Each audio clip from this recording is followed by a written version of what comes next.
சென்னை தெற்கு மாவட்ட திராவிட முன்னேற்ற கழகத்தை நம்ம 2 நிமிஷத்தில் முடிச்சிடுறேன். 2 நிமிஷம் தான். நான் தான் லாஸ்ட்டுன்னு நினைக்கிறேன். நான் தானே லாஸ்ட்டு? அது சொல்லணும்ல அவங்களுக்கு. நான் தான் லாஸ்ட்டு.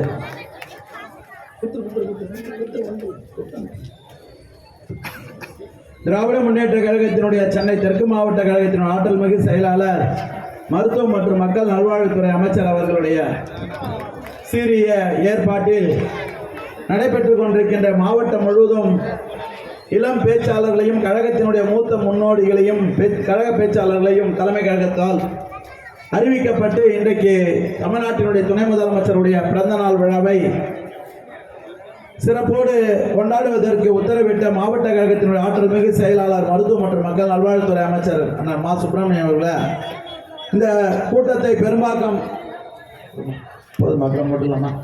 பெரும்பாக்கம் பகுதியில் தலைமையேற்று நடத்தி கொண்டிருக்கின்ற கிளைக்கழகத்தினுடைய செயலாளரும் மாவட்ட கழகத்தினுடைய பிரதிநிதியுமான பெரும்பாக்கம் கே குமார் அவர்களே, மற்றும் இந்த நிகழ்வில் கலந்து கொண்டு முன்னிலை வகித்துக் கொண்டிருக்கின்ற புனித தோமையார் மலை ஒன்றிய கழகத்தினுடைய செயலாளரும் முன்னாள் ஊராட்சி கோவிலம்பாக்கம் ஊராட்சியினுடைய துணைத் தலைவருமான ஜி வெங்கடேசன் அவர்களே, இந்த நிகழ்வில் கலந்து கொண்டிருக்கின்ற மாவட்ட இளைஞரணியினுடைய துணை அமைப்பாளர் ஜே.இ. பாண்டியன் அவர்களே, சித்தாலப்பாக்கம் ஊராட்சி மன்றத்தினுடைய தலைவரும் ஒன்றியத்தினுடைய அவைத் தலைவருமான எஸ். ரவி அவர்களே, ஒன்றிய துணை செயலாளர் ஜே.டி. மனோநிதி அவர்களே, ஒன்றியத்தினுடைய துணை செயலாளரும் வார்டு உறுப்பினருமான எச்.வி. போஸ் அவர்களே, சமாதானம் நல்லமுத்து அவர்களே, ஒன்றியத்தினுடைய பொருளாளர் திலீபாபு அவர்களே, மாவட்ட பிரதிநிதியும் வார்டு உறுப்பினருமான ஆர். சொக்கலிங்கம் அவர்களே, மாவட்ட கழக பிரதிநிதி ஜி.எம். ஏழுமலை அவர்களே, மாவட்ட கழகத்தினுடைய பிரதிநிதி மாவட்ட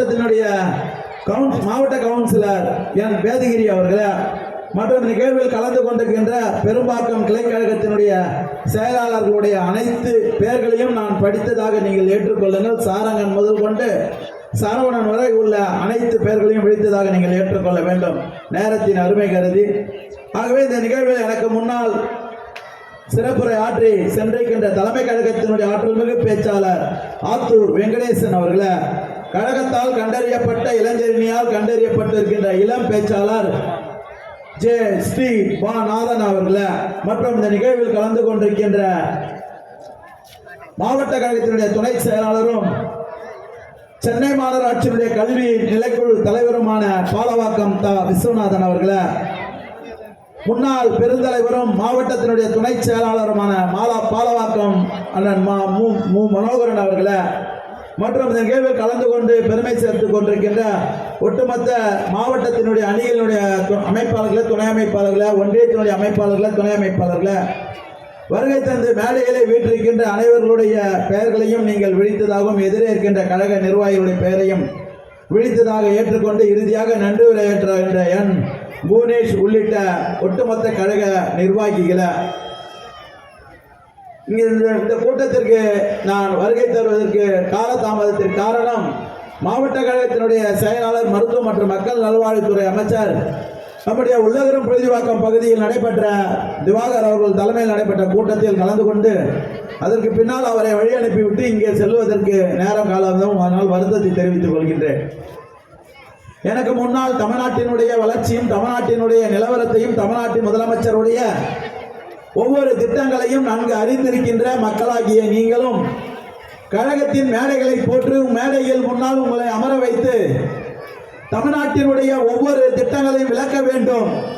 அதே சமயத்தில் நலத்திட்ட உதவிகளாகவும் துணை முதலமைச்சரை வாழ்த்துகின்ற வாழ்த்து கூட்டமாகவும் இருக்க வேண்டும் என்பதனால் தான் இந்த கூட்டம் இந்த நேரத்தில் கூட்ட வேண்டிய நோக்கங்கள். ஆகவே இங்கே இருக்கின்ற நகர்ப்புற வாழ்விட மேம்பாட்டு வாரியத்தினுடைய அடுக்குமாடி குடியிருப்புகளில் வசிக்கின்ற மக்களுடைய நீண்ட நாட்களான கோரிக்கை, அந்த கோரிக்கையெல்லாம் இன்றைக்கு ஒவ்வொன்றாக நிறைவேற்றுகின்ற தலைவராக தமிழ்நாட்டினுடைய முதலமைச்சர் தளபதி அவர்கள் இன்றைக்கு அந்த துறையிலே பொறுப்பாக ஒப்படைக்கப்பட்டு அந்த அமைச்சராக பணியாற்றுகின்ற அண்ணன் தாமோ அன்பரசன் அவர்களுடைய பெரும் முயற்சியால் இதற்காக நிதிகளை ஒதுக்கீடு செய்து இந்த பகுதியில் 30 லட்சம் மதிப்பிலான குடிநீர் தேக்க தொட்டிகளாக இருந்தாலும், அது இந்த பகுதியில் சாலை வசதிகளாக இருந்தாலும், பூங்காக்களாக இருந்தாலும், நம்முடைய இளைஞர்கள் விளையாடுவதற்கு விளையாட்டு திடல்கள் இன்றைக்கு அமைக்கப்பட்டு நடைபெற்றுக் கொண்டிருக்கிறது என்று சொன்னால், இந்த பகுதியில் மக்களுடைய நீண்ட நாட்களான கோரிக்கை மருத்துவமனை வேண்டும், அது பெரிய மருத்துவமனையாக வேண்டும் என்பதால் மருத்துவ மற்றும் மக்கள் நல்வாழ்வுத்துறை அமைச்சருடைய கவனத்திற்கு கொண்டு சென்று மக்களுடைய நீண்ட நாட்கள் கோரிக்கையை நிறைவேற்றி தந்த மக்கள் நல்வாழ்வுத்துறை அமைச்சர் அவர்கள் இன்றைக்கு ஒரு சில மாதங்களில் அந்த கட்டிடம் திறந்து மக்கள் பயன்பாட்டிற்கு வரும். ஆகவே தொடர் திட்டங்களாக இந்த பகுதியினுடைய நீண்ட நாட்களான கோரிக்கைகளை நிறைவேற்றி தந்து கொண்டிருக்கிறோம். இன்றைக்கு கூட சட்டமன்றத்தில் இந்த துறையினுடைய அமைச்சர் அண்ணன் அன்பரசன் அவர்களை பார்த்து இந்த பெரும்பாக்கம், கண்ணகி நகர், எழில் நகர், சம்மஞ்சேரி பகுதிகளில் வீடுகள் கட்டப்பட்டு நீண்ட நாட்களான வீடுகள் பழுதடைந்து உள்ளது. அந்த வீடுகளை எல்லாம் புதுப்பிப்பதற்கும் பராமரிப்பதற்கும் மதிப்பீடுகள் தயாரிக்கப்பட்டு இன்றைக்கு அது நிதி ஒதுக்க வேண்டும் என்ற நிலையில் நின்று கொண்டிருக்கிறது. அதை உடனடியாக அண்ணன் அவர்கள் கருணையோடு அந்த மக்களுக்கு வழங்க வேண்டும் என்று நான் உங்களின் சார்பாக தேர்ந்தெடுக்கப்பட்ட சட்டப்பேரவை உறுப்பினர் என்ற அடிப்படையில் நான் இன்றைக்கு அண்ணனிடம் கோரிக்கை வைத்தேன். உடனடியாக அவர் அதை நிறைவேற்றி தருகிறேன், அதற்காக முயற்சிகளை நானும் நிச்சயமாக செய்து முடிப்பேன் என்று ஒரு உத்தரவாதம் அளித்திருக்கின்றார். இதெல்லாம் சொல்லுவதற்கு காரணம், 10 ஆண்டு காலம் அதிமுக ஆட்சி இந்த பகுதி மக்களுக்கு எந்த பணியும் நடைபெறவில்லை என்கின்ற எண்ணங்கள் இன்றைக்கு தவிடு பொடியாகப்பட்டு திராவிட மாடல் ஆட்சியை நடத்துகின்ற தமிழ்நாட்டினுடைய முதலமைச்சர் அவர்களால் இந்த பகுதி மிகப்பெரிய இலக்கை நோக்கி இந்த இளைஞர்களுடைய எண்ணங்கள், இங்கு வேலைக்கு செல்கின்றவர்கள் இலவசமாக பேருந்தில் செல்கின்ற வகையும், அதே சமயத்தில் பேருந்துகள் போதாது என்று மக்கள் நல்வாழ்வுத்துறை அமைச்சர் இந்த பகுதிக்கு ஆய்வுக்கு வருகை கொண்டு இந்த மக்கள் நல்வாழ்வுத்துறையின் மூலமாக மருத்துவ முகாமை சென்று வந்த போது, அதே போன்று இங்கு இருக்கின்ற வேலை வாய்ப்பு, அதாவது இங்கு வீட்டு வேலை செய்கின்ற அவருடைய வேலை வாய்ப்பு அந்த கூட்டத்திற்கு வருகை தந்த போது அங்கிருக்கின்ற மக்கள் கோரிக்கை வைத்தார்கள். இந்த பகுதியில் வேலை வாய்ப்பு முகாமை நடத்த வேண்டும் என்று, மருத்துவ முகாமை நடத்த வேண்டும் என்று, இந்த பகுதியில் வாரியத்தில் இருக்கின்ற மக்கள் எல்லாம் இந்த வாரியத்தில் குடியிருப்பில் சேர வேண்டும் என்றெல்லாம் இன்றைக்கு இங்க இருக்கின்றவர்கள் கோரிக்கை வைத்தார்கள். அதில் பேருந்தும் வைத்தார்கள். இன்றைக்கு மக்கள் கேட்ட அனைத்து பேருந்துகளும் இன்றைக்கு வழித்தடங்களில் விடப்பட்டு கூடுதலாக பேருந்துகள் விடப்பட்டுக் கொண்டு இருக்கின்றது என்பதை நான் இன்றைக்கு பெருமையோடு சொல்லிக்கொள்ள கடமைப்பட்டிருக்கின்றேன். பழைய பேருந்துகளை எல்லாம் மாற்றிவிட்டு புதிய பேருந்துகளையும் இன்றைக்கு ஓடுகின்ற ஒரு நிலையை நாம் பார்க்கின்றோம். இன்றைக்கு நம்முடைய போக்குவரத்து துறை அமைச்சர் சிவசங்கர் அவர்களையும் சட்டப்பேரவையில் இது போன்ற கண்ணகி நகர், பெரும்பாக்கம், சம்மஞ்சேரி போன்ற பகுதிகளில் இருந்து, அதே போல ஒட்டியம்பாக்கத்திலிருந்து பேருந்துகள் சித்தாலப்பாக்கம் வழியாக எல்லாம் நிறுத்தப்பட்டிருக்கிறது. அதையெல்லாம் கூடுதல் வாகனங்களை நீங்கள் விட வேண்டும் என்று உங்களின் சார்பாக நான் கோரிக்கை வைத்திருக்கின்றேன். புதிய வாகனங்கள் வந்ததும் கூடுதலாக இன்னும் பேருந்து வசதியை ஏற்படுத்தி தரேன் என்று உத்தரவாதம் அளித்திருக்கின்றார். இதையெல்லாம் சொல்லுவதற்கு நேரங்கள் கிடைக்கும் பொழுதெல்லாம் சட்டப்பேரவையில் உங்களின் ஒருவனாக, உங்கள் வீட்டு பிள்ளையாக, உங்களால் தேர்ந்தெடுக்கப்பட்ட உதயசூரியன் சின்னத்தில் நீங்கள் வாக்களித்த ஒவ்வொரு வாக்காளர்களோடும் எண்ணங்களை புரிந்து கொண்டு செயல்படுகின்ற மக்கள் பிரதிநிதியாக நாங்கள் பணியாற்றுகிறோம் என்பதற்காகத்தான் இந்த மேடையை நான் உங்களுக்கு பயன்படுத்தி நான் உங்கள் மூலமாக இந்த கதை இந்த செயல்பாட்டினை உங்களுக்கு நான் சொல்ல கடமைப்பட்டிருக்கின்றேன். இன்றைக்கு ஒவ்வொரு பகுதியில் இருக்கின்ற இந்த வியாபாரிகள் எல்லாம் வீடுகளிலே கடைகளை வைத்துக் கொண்டு மிகவும் சிரமப்பட்டுக் கொண்டிருக்கின்றீர்கள். அதற்கு வணிக வளாகமும் கட்ட வேண்டும் என்ற கோரிக்கை இருக்கின்றது. ஒரு சமுதாய நலக்கூடம் வேண்டும் என்று கோரிக்கை வைத்துக் கொண்டிருக்கின்றார்கள்.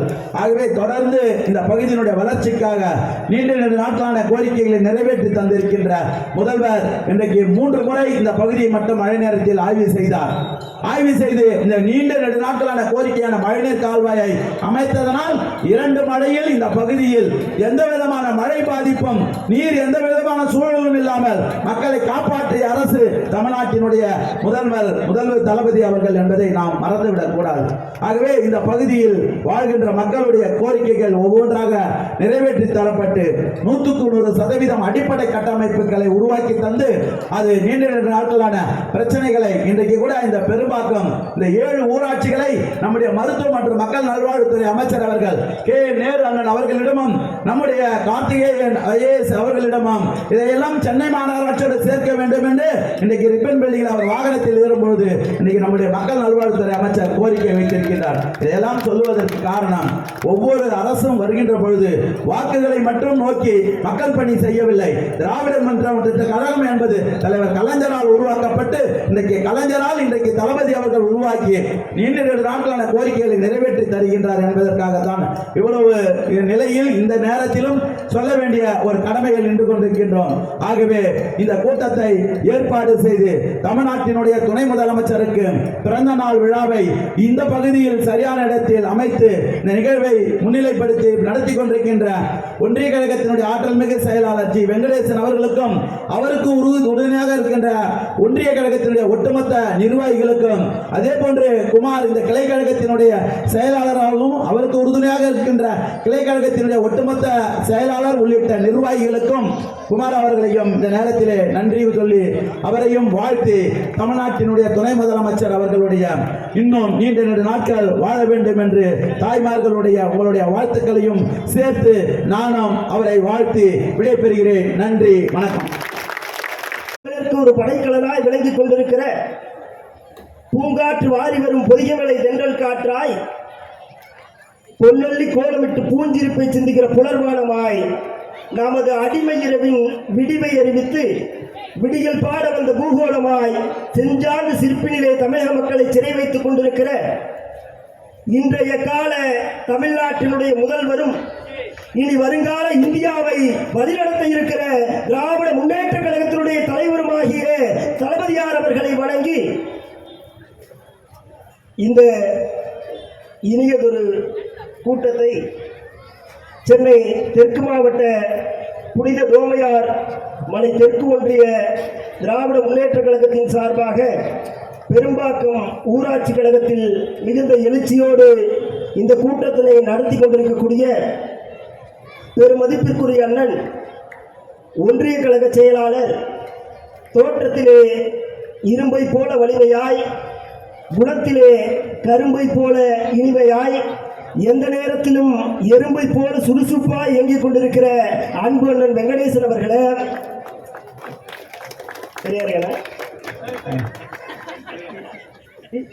இந்த இனிய ஒரு விழாவிலே தலைமையேற்று நடத்தி கொண்டிருக்கக்கூடிய மாவட்ட கழக பிரதிநிதி பெருமதிப்பிற்குரிய அண்ணன் பெரும்பாக்கம் குமார் அவர்களே,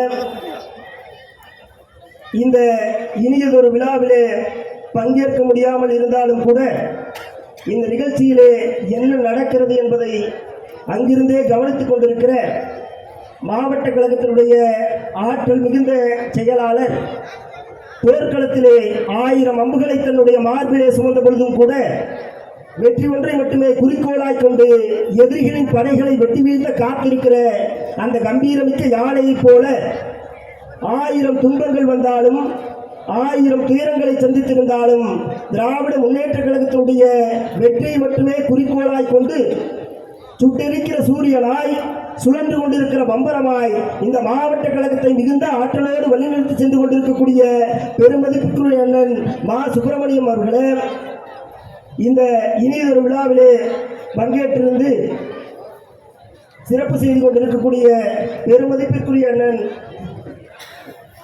எஸ் ரவி அவர்களே, மாவட்ட இளைஞரணியினுடைய துணை அமைப்பாளர் அண்ணன் ஜே பாண்டியன் அவர்களே, அண்ணன் மனோரதி அவர்களே, அண்ணன் போஸ் அவர்களே, அண்ணன் டில்லிபாபு அவர்களே, அண்ணன் சொக்கலிங்கம் அவர்களே, அண்ணன் ஏழுமலை அவர்களே மற்றும் அண்ணன் பண்டரிநாதன் அவர்களே, அக்கா புவனேஸ்வரி உள்ளிட்ட இந்த பெருந்திரளான கூட்டத்திலே கலந்திருக்கிற அனைவருக்கும் என்னுடைய நன்றி கலந்த வணக்கங்களை சொல்லிக்கொண்டு எனக்கு முன்பாக பேசி அமர்ந்திருக்கிற அன்பு தம்பி இளம் பேச்சாளர், இன்றைக்கு முதல் மேடையை காணும் அருமை தம்பி ஸ்ரீபநாதன் உள்ளிட்ட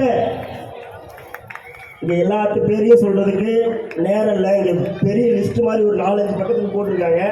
அதனால் யார் பேரையும் சொல்லாமல் விட்டுருந்தா தயவு செஞ்சு மன்னிச்சுக்கணும்னு சொல்லிட்டு மீண்டும் இங்கே மேலே அமர்ந்திருக்கிற கழகத்தினுடைய மூத்த முன்னோடிகளுக்கும் இங்கே பெருந்திரளாக கலந்து கொண்டிருக்கிற திராவிட முன்னேற்ற கழகத்தினுடைய ஆற்றல் மிக்க செயல்மரவர்கள் உங்கள் அத்தனை பேருக்கும் என்னுடைய நெஞ்சார்ந்த வணக்கங்களை தெரிவித்துக் கொண்டு, எதற்காக இந்த கூட்டத்தினை நாம் இங்கே நடத்தி கொண்டிருக்கிறோம், எப்படிப்பட்ட தலைவனுக்கு நாம் இன்றைக்கு இந்த கூட்டத்தை நடத்தி கொண்டிருக்கிறோம் என்று சொன்னால், இன்றைக்கு இந்திய துணைக்கண்டு மட்டுமல்ல, இந்தியாவே ஒரு தலைவனை பார்த்து வியந்து கொண்டிருக்கிறது. உலக அரங்கிலே இருக்கிற தலைவர்கள் எல்லாம் இந்திய துணைக்கண்டத்திலே இப்படி ஒரு தலைவர் இருக்கிறாரா என்று போற்றி புகழ்ந்து பாராட்டி கொண்டிருக்கிறார்கள். அப்படிப்பட்ட தலைவர் தளபதி மு.க. ஸ்டாலின் அவர்களுடைய கொள்கை வாரிசாக இன்றைக்கு சமூக நீதி என்கிற ஒற்றை செங்கலை வைத்து சனாதனவாதிகளுக்கு சபக்குழி தோன்றிய ஒரு சமத்துவ தலைவன் அண்ணன் உதயநிதி ஸ்டாலின் அவர்களுடைய பிறந்தநாள் விழா பொதுக்கூட்டத்திலே நாம் இங்கே பேசிக் கொண்டிருக்கிறோம். இப்படிப்பட்ட வேளையிலே நாம் இன்றைக்கு எப்படிப்பட்ட மகத்தான திட்டங்களை இன்றைக்கு நாம் தந்திருக்கிறோம். என்னடா பின்னாடி இருக்கிற அக்காங்கெல்லாம் பார்க்குறாங்க, என்னடா முன்னாடி இருக்கவங்களாம் இவ்வளோ நேரம் பேசுனாங்களே, இவன் வேற மைக்குக்கு முன்னாடி வந்துட்டு இவ்வளோ நேரம் பேசிகிட்டு இருக்கானே, சன் டிவியில் வேற 8:30 மணிக்கு கயல் சீரியல் போட்டுருவாங்க. சரியாக்கா, 8:30 மணிக்கு கயலா இல்லைக்கா? கயல் சீரியலாக்கா? 8:30 மணிக்கு என்ன சீரியலுக்கா? எதுக்கா? 3 முடிச்சா? சரி, 9 மணிக்குக்கா? 9 மணிக்கு? சரிக்கா சரிக்கா, சீக்கிரம் முடிச்சிடலாம். சரிங்களா? அண்ணன் முன்னே சொல்லிட்டாரு, இன்றைக்கு 8:30 மணிக்கு ஒரு சீரியலு, 9 மணிக்கு ஒரு சீரியல்லாம் பார்க்காம இவ்வளோ நேரம் உக்காந்துருக்கீங்க. இது உங்களுக்கு ஒரு பிரச்சனை. இன்னொரு பிரச்சனையும் இருக்கு. எத்தனை பேர் வீட்டில் வந்து அண்ணன் கிட்ட சொல்லிட்டு வந்தீங்க? சொல்லுங்கக்கா, சிரிக்காம சொல்லுங்க. சொல்லிட்டு வந்தீங்களா? யாரெல்லாம் சொல்லாமல் வந்தீங்க கை தூக்குங்க. சரி, இப்போ சொல்லாமல் வந்துருக்கலாம். அண்ணன் எங்கள் வீட்டில் ரெடியாக இருக்காரு. சரியா? நீங்கள் 3 நாளைக்கு முன்னாடி சுட்டு வச்ச அந்த தோசையை ஃப்ரிட்ஜில் அண்ணன் பார்த்துட்டாருன்னா நீங்கள்லாம் போன உடனே காலி. சரியா? ஒவ்வொருத்தருங்களுக்கும் இந்த மாதிரி பிரச்சனை. இங்கே இருக்கிற அண்ணன்கள், சரியா, உங்களுக்கெல்லாம் இந்த மாதிரி பிரச்சனை. இங்கே இருக்கிற அண்ணன்களுக்கு என்னென்னா, 9-9:30க்குள்ளே இவன் கூட்டத்தை முடிச்சிட்டான்னா டக்குன்னு கடை மூடாங்காட்டி அந்த பக்கம் போயிட்டு வந்திருந்தாலும் அண்ணங்களுக்கு பிரச்சனை. சரியா? ஒவ்வொருத்தருக்கும் ஒவ்வொரு மாதிரி பிரச்சனை. தம்பிக்கு பிரச்சனை, மேலே இருக்கிற ஒவ்வொருவர்களுக்கும் அந்த நேரத்தால் ஏகப்பட்ட பிரச்சனை. ஆனால் இன்றைக்கு இத்தனை பிரச்சனைகளை கடந்து, இத்தனை இடர்பாடுகளை கடந்து இன்றைக்கு இத்தனை பெண்கள் இங்கே அமர்ந்திருக்கிறார்கள் என்று சொன்னால், இன்றைக்கு தமிழகத்தில் நடைபெற்றுக் கொண்டிருக்கிற ஆட்சி ஒட்டுமொத்தமான பெண்களுக்கான ஆட்சி என்பதை நீங்கள் உறுதி செய்து கொண்டிருக்கிறீர்கள். எவ்வளவு பிரச்சனை ஏகா! இதற்கு முன்பாக ஆட்சியாளர்கள் எப்படியெல்லாம் நம்மளை வந்து பல்வேறு இன்னல்களுக்கு ஆளாக்கினார்கள் என்பது தெரியும். இன்றைக்கு நம்முடைய தமிழ்நாட்டினுடைய முதலமைச்சர் ஆட்சி அரியணையிலே அமர்ந்த பிறகு இங்கே ஆண்கள்லாம் பாவம். உண்மையால இந்த பக்கம் இருக்கிற ஆண்கள், மேடையில் இருக்கிற ஆண்கள் எல்லாருமே ரொம்ப பாவம். ஏன்னு சொன்னால் எல்லா திட்டங்களையுமே பெண்களுக்கான திட்டங்களாக இன்றைக்கு நம்முடைய தலைவர் தளபதியார் அவர்கள் அறிவித்துக் கொண்டிருக்கிறார். சரிங்களா? இப்போ அண்ணன்கிட்ட சொல்லாமல் வந்த அக்காங்கெல்லாம் கை தூக்குனீங்க. இதே அக்காங்கெல்லாம் ஒரு 3 வருடத்துக்கு முன்னாடி உங்களுடைய மனசாட்சியை தொட்டு பார்க்கணும். சரிங்களா? இப்போ இங்கிருந்து இந்த சைட்லேருந்து டவுனுக்கோ இல்லை பக்கத்தில் ஒரு பெரிய நகரத்துக்கோ வேலைக்கு போகும்போது அண்ணன்கிட்ட போய் நீங்கள் கேட்பீங்க. வேலைக்கே போனாலும் கூட மாதம் மாதம் வாங்குற சம்பளத்தையெல்லாம் அண்ணன் கையில் கொடுத்துட்டு அண்ணன்கிட்ட செலவுக்கு காசு கேட்பீங்க. ஏங்க, அடுத்த வாரம் எங்கள் அத்தை மாமியார் வீட்டில் வந்து விசேஷம் வருது, மொய் வைக்கிறதுக்கு அவங்க போன மொட்டை அடிச்சதுக்கு 501 ரூபா மொய் வச்சிருக்கிறாங்க. நம்ம அந்த 501 ரூபா வைக்கலாம் பிரச்சனையாக இருக்குன்னு சொன்னப்போ நம்ம அண்ணன் என்ன சொல்லுவார் உங்ககிட்டலாம்? ஏண்டி உன் வீட்டு விசேஷம்னா இவ்வளோ தூரம் கேட்குறீங்க, என் வீட்டு மாமியா, எங்கள் அம்மா, எங்கள் அக்காவை யாரையாவது பார்த்தியானா உங்கள் அண்ணன் உங்கள் வீட்டுக்காரர் சண்டைக்கு வந்துருப்பாரு. வந்தாரா இல்லையாக்கா? அக்கா சண்டைக்கு வருவாரா இல்லையா? வரமாட்டாரா? அப்போ நல்ல புருஷன் தான் உங்களுக்கெல்லாம் இருக்கவங்களாம் நல்ல புருஷன். சரியா? அப்படி எத்தனையோ பெண்களுக்கு ஏகப்பட்ட பிரச்சனை. இன்றைக்கு இந்த பகுதியிலிருந்து டவுனுக்கு நீங்கள் போனீங்கன்னு வச்சுக்கோங்க, உங்களுக்கெல்லாம் வாங்குகிற சம்பளத்தை எல்லாம் ஒரு சின்ன சின்ன வேலைக்கு போகிற பெண்களாகி நீங்களெல்லாம் வாங்குகிற சம்பளத்தை எல்லாம் வீட்டில் கொடுத்துட்டு அவர்கிட்ட 5 ரூபா கொடுங்க, 10 ரூபா கொடுங்க, 20 ரூபா கொடுங்க, பஸ்ஸுக்கு கூட நீங்கள் வந்து மிக நீண்ட நேரமாக கெஞ்சிட்டு இருப்பீங்க. ஆனால் உங்களுடைய இப்படிப்பட்ட இடர்பாடுகளை எல்லாம் நம்முடைய தலைவர் தளபதியார் அவர்கள் அறிந்து வைத்துக் கொண்டு உங்களுக்கான பெண்களுக்கான இலவச பயண திட்டத்தை அறிவித்திருக்கிறார். நீங்கள்லாம் எல்லாம் இலவசமா பஸ்ல போறீங்களாக்கா? போறீங்களா? கண்டக்டர் யாராவது டிக்கெட் கேட்குறாங்களா?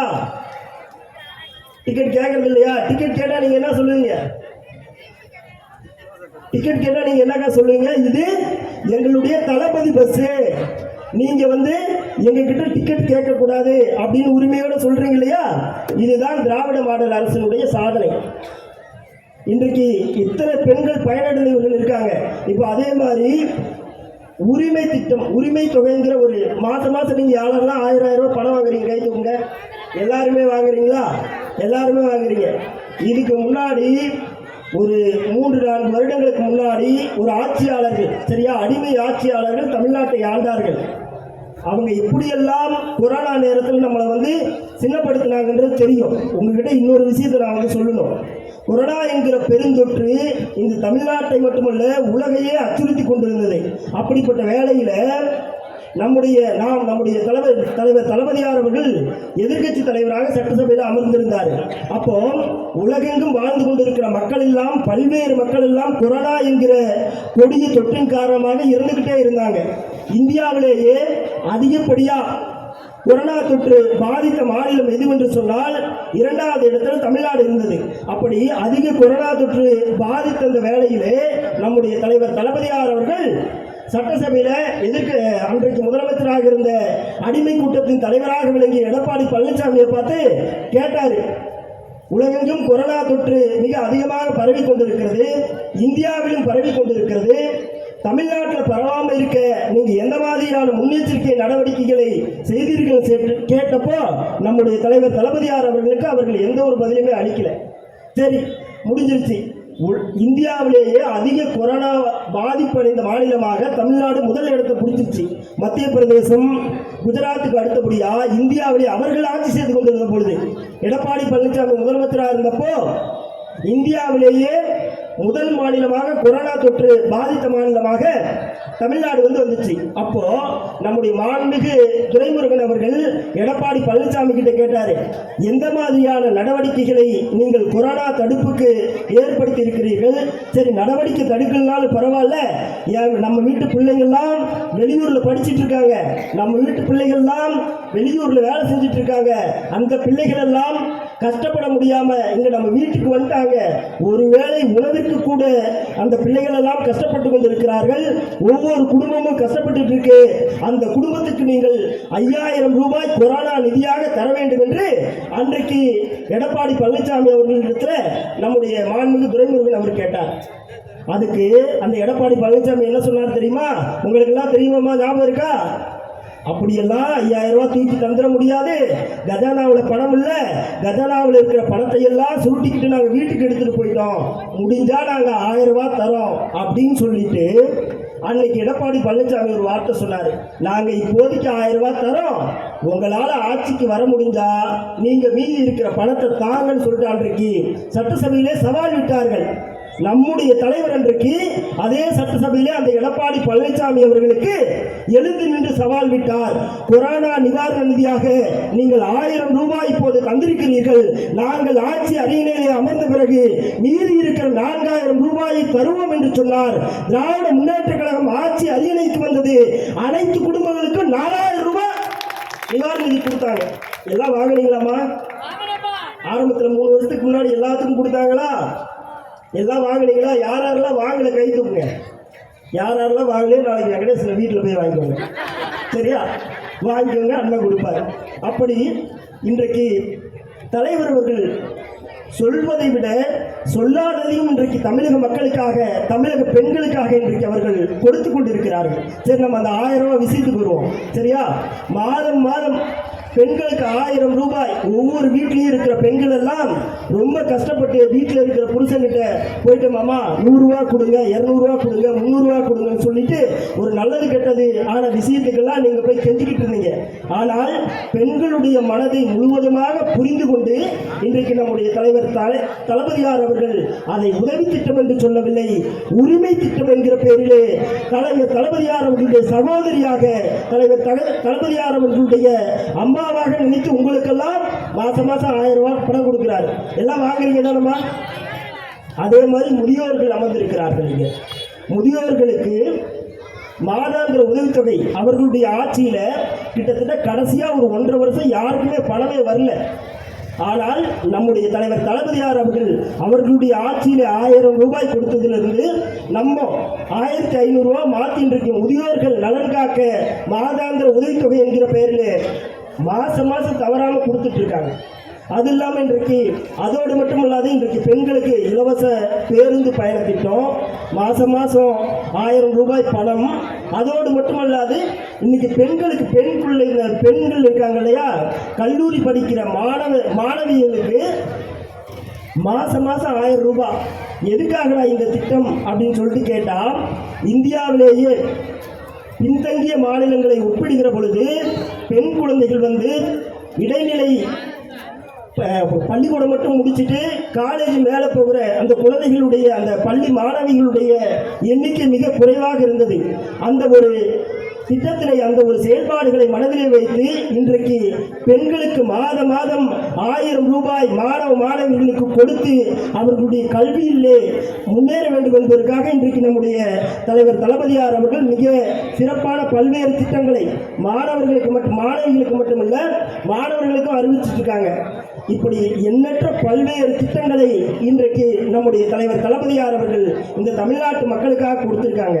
அதோடு மட்டுமல்லாது இன்றைக்கு பள்ளி குழந்தைகளுக்கு காலை உணவு திட்டம் என்கிற ஒரு மகத்தான திட்டத்தை கொண்டு வந்து குழந்தைகளுடைய நுண்ணறிவை வளர்க்கிற விதமாக, அவர்களுடைய பசியை போக்குகிற விதமாக இன்றைக்கு காலை உணவு திட்டம் என்கிற மகத்தான திட்டத்தை குழந்தைகளுக்கு கொடுத்து அவர்களுடைய படிப்பின் வளர்ச்சி திறமை இன்றைக்கு நம்முடைய திராவிட மாடல் அரசு செய்து கொண்டிருக்கிறது என்று சொன்னால், இன்றைக்கு இந்த திராவிட மாடல் அரசினுடைய புகழை, திராவிட மாடல் அரசினுடைய சாதனைகளை இன்றைக்கு உலகமே சொல்லிட்டு இருக்காங்க. ஆக இப்படி பல்வேறு திட்டங்களை அமல்படுத்தி கொண்டிருக்கிற இந்த வேளையிலே நிறைய நடிகர்களெல்லாம் இப்போ நாம் இதுதான் நேரம், எப்படியாவது நம்ம இன்னைக்கு இந்த வருஷம் கட்சி தொடங்கிட்டோம்னா அடுத்த வருஷம் ஆட்சியை பிடிச்சிடலான்னு சொல்லிட்டு ஒரு நப்பாசப்பட்டு வராங்க. தோழர்களே, நீங்கள் தான் பார்த்துருப்பீங்க. இப்போ ஒரு வாரத்துக்கு முன்னே சென்னையில் ஒரு மிகப்பெரிய கனமழை வந்தது. சென்னை, பெரம்பலூர், திருச்சி மாவட்டம், கடலூர் மாவட்டத்திலெல்லாம் மிகப்பெரிய மழை வெள்ளமெல்லாம் சூழ்ந்துக்குச்சு. அங்கங்கே இருக்கிற கடலூர், பெரம்பலூர், திருச்சி மாவட்டங்களெல்லாம் அந்தந்த மாவட்ட செயலாளர்களும் அமைச்சர்களும் அந்தந்த வெள்ள பாதிப்பை போய் நேரில் பார்த்துக்கிட்டாங்க. இங்கே இருக்கிற சென்னை மாவட்டத்தில் இருந்த அந்த வெள்ள பாதிப்புகளை எல்லாம் நம்முடைய தமிழ்நாடு முதலமைச்சர் அவர்களும் நம்முடைய துணை முதல்வர் அவர்களும் நேரில் போய் சந்தித்து ஒவ்வொரு மக்களையும் அவர்களுடைய இல்லத்திற்கு தேடி சென்று, அவர்களுடைய பகுதிக்கு தேடி சென்று நிதியுதவி எல்லாம் கொடுத்தாங்க. நீங்கள் பார்த்தீங்களாமா? தலைவரும் துணை முதலமைச்சரும் அவங்க வீட்டுக்கே போய் அரிசி பருப்பு எல்லாம் கொடுத்தாங்களே, பார்த்தீங்களா? ஆனால் இந்த இடத்துல ஒரு நடிகர் இருக்கிறார். எந்த நடிகர்னு நான் சொல்ல விரும்பல. எந்த நடிகர் தெரியுமா? எந்த நடிகர் சொல்லுங்க? விஜய். நேற்று தான் கட்சி ஆரம்பிச்சாரு. ஆனால் அடுத்த வர 2026 ஆட்சியை பிடிச்சிருவோம் நமக்கெல்லாம் சவால் விட்டுருக்காரு. சரிங்களா? ஆட்சி பிடிக்க முடியுமாமா? அந்த அக்கா சொல்றாங்க அதெல்லாம் பிடிக்க முடியாது. அக்கா, நீங்க பார்த்தீங்க, நம்முடைய துணை முதலமைச்சரும் நம்முடைய முதலமைச்சரும் பாதிக்கப்பட்ட மக்கள் அவர்களுடைய வீட்டுக்கே சென்று அரிசி பருப்பு வழங்கினாரு. ஆனா நம்மால் என்ன பண்ணா, பழையூர் அவன் வீட்டுக்கு அங்க இருக்கிற சுற்றியில் இருக்கிற ஆளுங்களை கூப்பிட்டு அரிசியும் பருப்பும் தரான். அப்போ ஐடி கம்பெனி ஒர்க்கர்ஸ் யாராவது இருப்பீங்க, ஒர்க் ஃப்ரம் ஹோம் நீங்க கேள்விப்பட்டிருப்பீங்க. இந்தியாவிலேயே work from home IT company ஊழியர்களுக்கு அடுத்த பிறகு இந்த ஆக்டர் விஜய் தான் பண்றான். பாதிக்கப்பட்ட முதல்ல அரசியல் என்பது என்ன? அண்ணா அவர்கள் சொன்னார், மக்களோடு வாழ் என்று சொன்னார். பாதிக்கப்பட்ட மக்களுக்கு அவர்களுடைய இடத்திலே சென்று அவர்களுடைய உணர்வுகளை புரிந்து கொண்டு அவர்களுக்காக சேவையாற்றுவதுதான் அரசியல் என்று நம்முடைய பெருந்தகை அண்ணா அவர்கள் சொன்னார். ஆனால் இன்றைக்கு இருக்கிற அரசியல் நிலைப்பாடு என்ன? இவன் பனையூர் வீட்டுக்கு கூப்பிட்டு வந்து அந்த மக்களை எல்லாம் அவனை சந்தித்து அரிசி பருப்பு வாங்கினா அந்த மக்கள் போய் அவன்கிட்ட பிச்சை எடுக்கிறாங்களா அப்படின்ற ஒரு கேள்விக்குறி நமக்கெல்லாம் வருது இல்லையா? அப்போ இவர்கள் இப்போ இங்க இருக்கிற இந்த பத்திரிகையாளர்கள்லாம் அவங்களை முன்னிலைப்படுத்துறானுங்க. இப்போ ஒரு வாரத்துக்கு முன்ன கூட அம்பேத்கருடைய அந்த புத்தக வெளியீட்டினாலே சில பேர் சொல்றான், அடுத்து விஜய் தான் முதலமைச்சர் ஆயிடுவாப்புல, விஜய் வந்தால் நாடு நல்லா இருக்கும் அப்படின்னு சொல்லிட்டு. டேய், நான் உங்களுக்கெல்லாம் ஒரு சவால் விடுறேன் இந்த மேடையிலிருந்து. இந்த இயக்கம் இந்த இயக்கம் ஒடுக்கப்பட்ட, தாழ்த்தப்பட்ட, பிற்படுத்தப்பட்ட மக்களுடைய கண்ணீரை துடைப்பதற்காக தந்தை பெரியார், பேரறிஞர் அண்ணா, முத்தமிழறிஞர் தலைவர் கலைஞர், அவருக்கு பிறகு எங்களுடைய மாண்புமிகு தளபதியார் அவர்களுடைய வழியிலே இன்றைக்கு நடைபெற்றுக் கொண்டிருக்கிற இந்த ஆட்சி ஒடுக்கப்பட்ட மக்களுடைய உரிமைகளை மீட்டெடுப்பதற்காக இன்றைக்கு நடைபெற்றுக் கொண்டிருக்கிற இந்த ஆட்சி என்பது இன்னைக்கு அத்தனை ஏழை எளிய மக்களுடைய கண்ணீரை துடைக்கிற விதமாக இன்றைக்கு நடந்து கொண்டிருக்கிறது. அங்க சொல்றான், அடுத்து 2024 எப்படியாவது விஜய் வந்து விடுறான்னு சொல்ற இந்த மேடையின்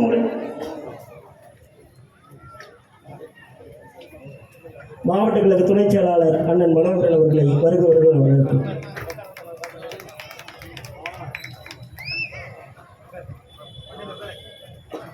பேரறிஞர் அண்ணா அவர்கள் குறிப்பிட்டதைப் போல மக்களிடம் செல், மக்களோடு வாழ் என்று சொன்னார். இதே போலதான் இன்றைக்கு நாங்கள் இந்த பூச்சாண்டி எல்லாம் இன்னைக்கு விஜய் வந்துட்டு இன்னைக்கு கட்சி ஆரம்பிச்சு நாளைக்கு ஆட்சி பிடிச்சிருவார்னு இவங்க சொல்லிட்டு இருக்காங்க. நாங்கள் சொல்லுகிறோம், 75 ஆண்டு காலமாக நாங்கள் எத்தனையோ பேரை பார்த்தோம். திராவிட முன்னேற்ற கழகத்தில் இருந்து பிரிந்த எம்ஜிஆரை பார்த்துட்டோம், அவர் இன்னைக்கு மண்ணில் இருக்காரு. அந்த எம்ஜிஆருக்கு பிறகு ஜெயலலிதாவை பார்த்தோம், அந்த அம்மையாரும் மண்ணிலே இருக்கிறார். அந்த அம்மையாருக்கு பிறகு வைகோ அவர்கள் பிரிந்த பொழுது திராவிட முன்னேற்ற கழகம் அழிந்துவிடும் என்று சொன்னார்கள். அந்த வைகோவையை நாங்கள் பார்த்துட்டோம். அதுக்கு பிறகு சீமான் வந்தா, அதுக்கு பிறகு டி ராஜேந்திரன் வந்தா, அதுக்கு பிறகு டிடிவி தினகரன் வந்தா, அதுக்கு பிறகு எத்தனையோ முரசல்கள் எல்லாம் வந்தார்கள்.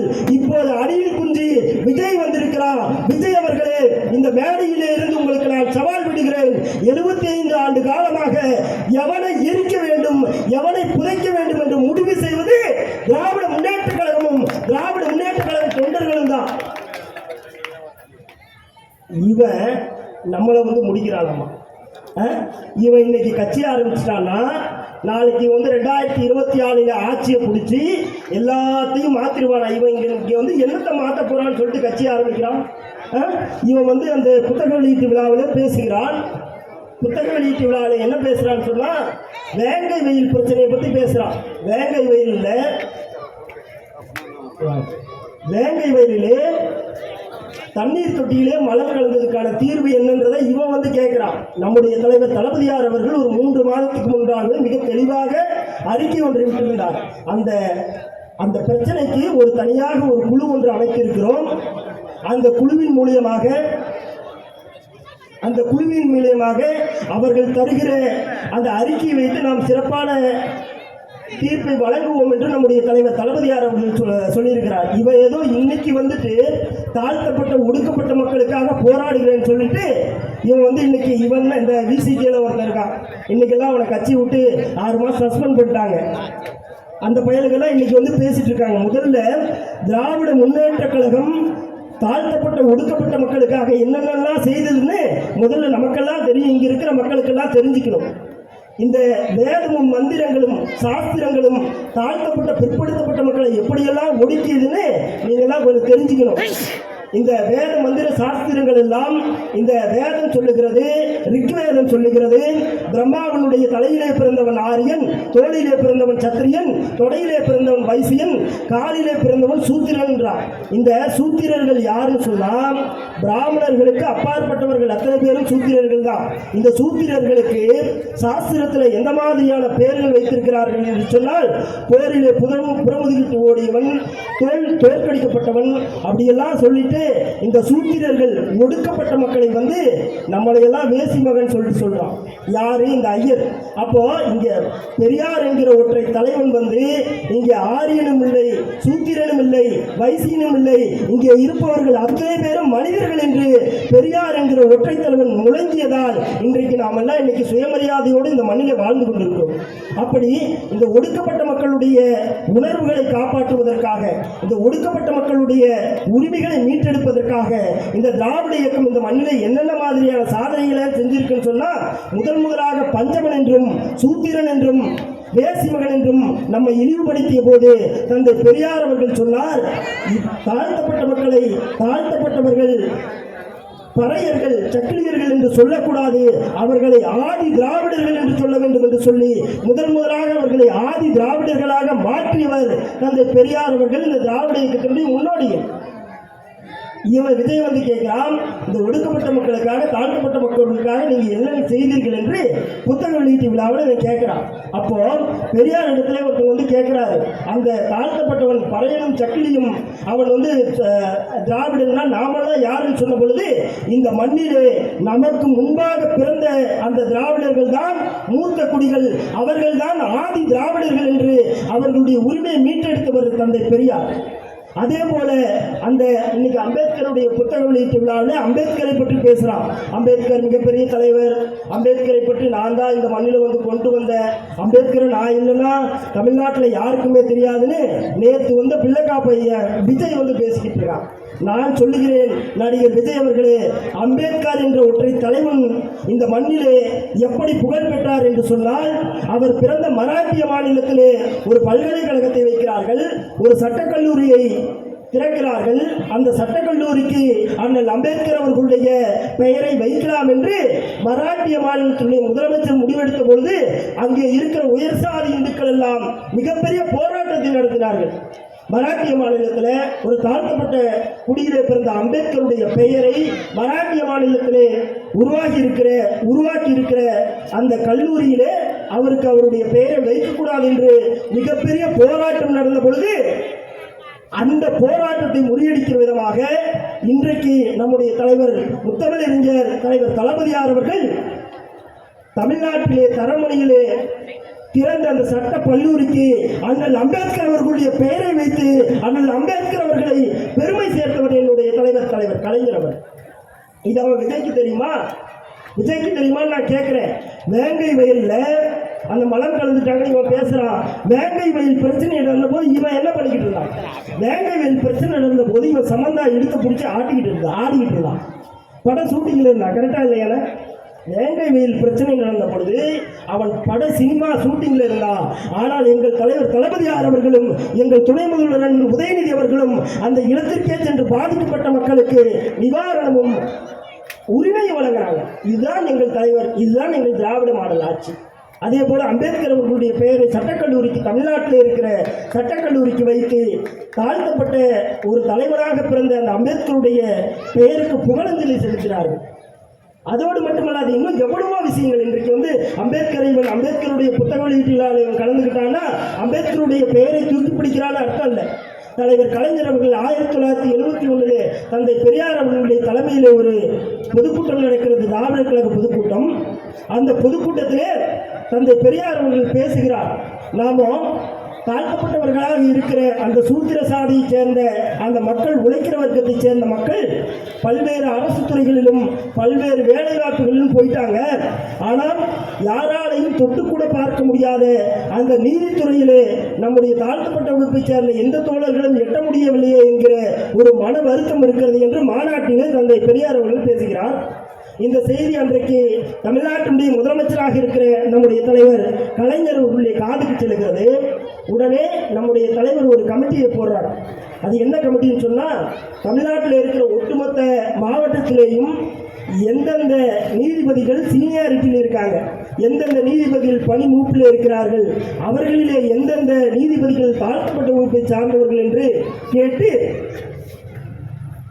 அந்த தாழ்த்தப்பட்ட வகுப்பை சார்ந்த கடலூரை சேர்ந்த வரதராஜன் என்கிற ஒரு மாவட்ட செஷன் கோர்ட் நீதிபதியை சென்னை உச்சநீதிமன்றத்தினுடைய நீதிபதியாக ஆக்கியது நம்முடைய தலைவர் கலைஞர் அவர்கள். இன்னும் எத்தனையோ விஷயங்கள், இன்னும் என்னென்னவோ சொல்லிட்டு போகலாம். இன்னைக்கு இவன் அம்பேத்கருடைய புத்தக வெளியீட்டு விழாவில் கலந்துக்கிட்டான்னு சொன்னால் இவன் தாழ்த்தப்பட்ட மக்களுடைய பிரதிநிதிகளாக ஆக முடியாது. தோழர்களை இறுதியாக மட்டும் ஒன்றே மட்டும் சொல்லிக்கொள்ள விரும்புகிறேன். தோழர்களே, ஒடுக்கப்பட்ட மக்களிலும் ஒடுக்கப்பட்டவர்களாக,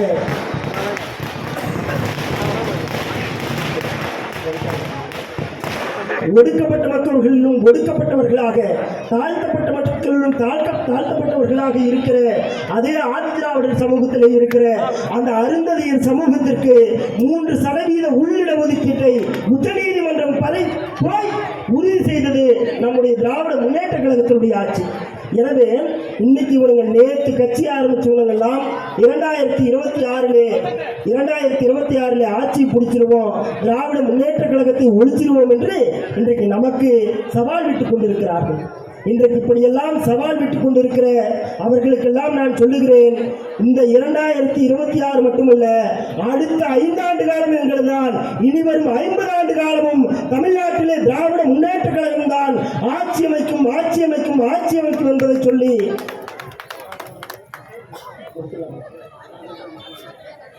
எனக்கு இந்த இனியதொரு வாய்ப்பினை வழங்கிய அத்தனை பேருக்கும் என்னுடைய நெஞ்சார்ந்த நன்றிகளை தெரிவித்துக் கொண்டு, அடுத்தபடியாக இங்கே வந்து சிறப்பு